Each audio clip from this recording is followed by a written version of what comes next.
You're in a conversation and someone asks, "Isn't the abortion pill as safe as Tylenol?" What would you say? Hi, I'm Dr. Christina Francis, board-certified OBGYN and CEO of the American Association of Pro-Life Obstetricians and Gynecologists.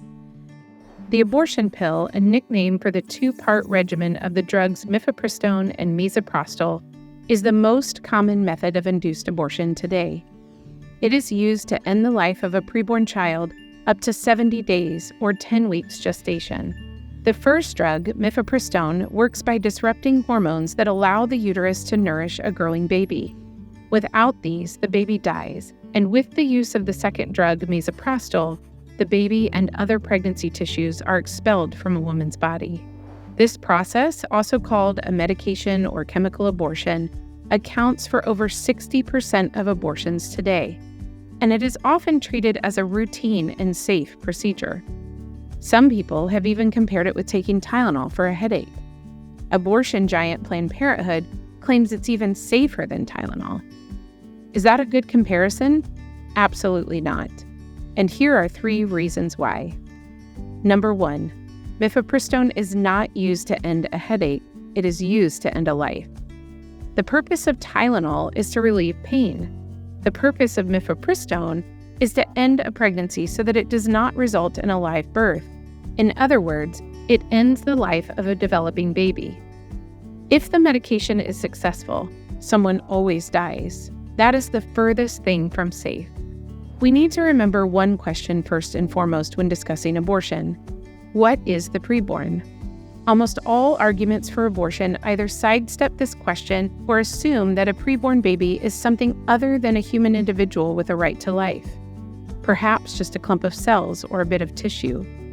But if the preborn baby is an innocent human individual with a right to life, then intentionally killing that baby is not only the opposite of safe, but is also wrong.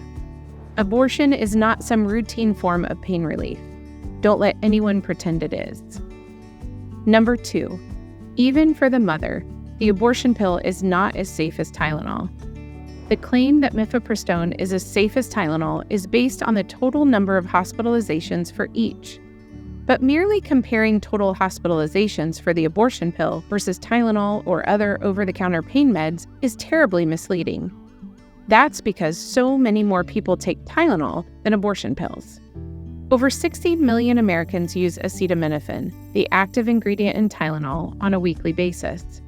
By comparison, just over 500,000 women attempt chemical abortions each year.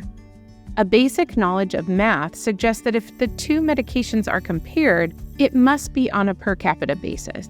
And when they are, it's obvious that the abortion pill is much more dangerous than Tylenol. The abortion drug mifepristone sends at least 1 in 25 women who take it to the emergency room, according to the FDA's own label. This is, for the most part, when it is properly taken. In contrast, virtually all complications related to Tylenol are due to an improper use of the drug, especially overdosing. When you consider what each drug does, it's hardly surprising that many women find themselves seeking medical attention after taking mifepristone for things like very heavy bleeding, severe pain, infection, and incomplete abortions. Ending a pregnancy is neither routine nor minor. It's much more serious. Which leads us to the final point. Number 3, many women are not prepared for what they see and experience after a chemical abortion. What many women aren't told when they obtain these pills, which are available online without medical supervision, is that they are very likely to see their deceased baby during this process, and he or she will not simply look like a clump of tissue.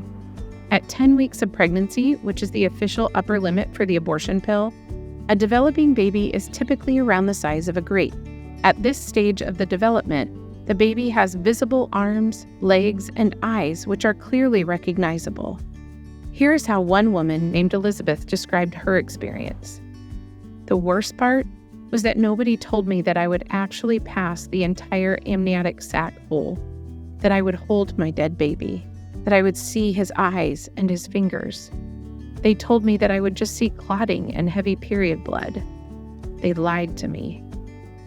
Of course, the tragedy and outrage of abortion doesn't depend on noticing or grieving over a dead baby. It's still a tragedy even if the woman doesn't see her child. Such abortions, just like those later in pregnancy, also end unique human lives made in God's image. As such, they can trigger unexpected grief and regret, even for women who knew what they would experience. Abortion, even in the very early stages of pregnancy, is always awful and anything but safe. So, the next time someone asks you, "Isn't the abortion pill as safe as Tylenol?" remember these 3 things. Number 1, mifepristone is not used to end a headache. It is used to end a life.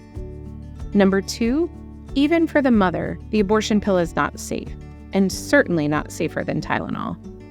Number 3, many women are not prepared for what they see and experience after a chemical abortion.